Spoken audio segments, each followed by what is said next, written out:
Dieu nous parle. Chaque jour, Charles et Carole vous présentent la leçon de l'école du sabbat.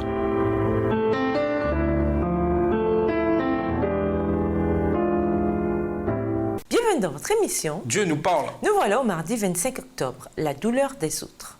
Job en a terminé avec sa première complainte telle qu'elle est rapportée dans le chapitre 3.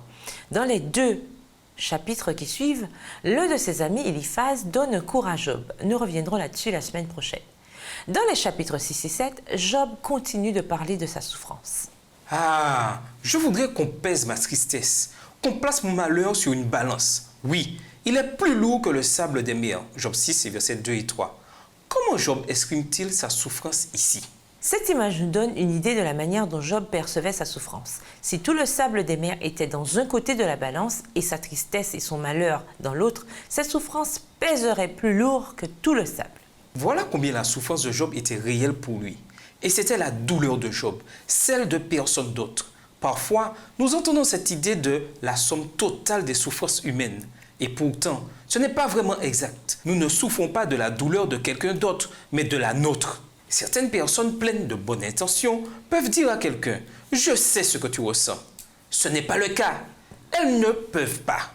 Tout ce qu'elles ressentent, c'est leur propre douleur qui vient en réaction à la douleur de quelqu'un d'autre. Nous entendons parler de catastrophes humaines ou autres avec un nombre de victimes absolument considérable.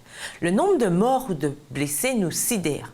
On peut à peine imaginer une souffrance aussi colossale.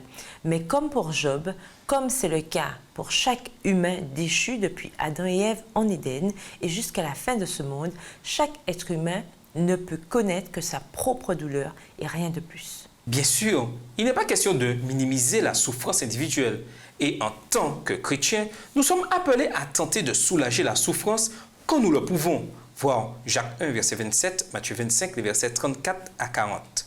Mais quelle que soit la quantité de souffrance présente dans le monde, nous pouvons être reconnaissants, car aucun être humain déchu ne souffre davantage qu'il n'est possible pour un individu. À l'exception d'un seul, nous le verrons à la leçon 12. Méditez sur cette idée que la souffrance humaine se limite à chaque individu. En quoi cela vous aide-t-il, le cas échéant, à considérer un peu différemment la difficile question de la souffrance humaine? Et nous vous laissons cette question de réflexion. Aujourd'hui, si vous étiez en butte à la souffrance, pour quelle raison souhaiteriez-vous mourir? Au revoir. Et à demain si Dieu veut. Dieu nous parle. Chaque jour, Charles et Carole vous présentent la leçon de l'école du sabbat.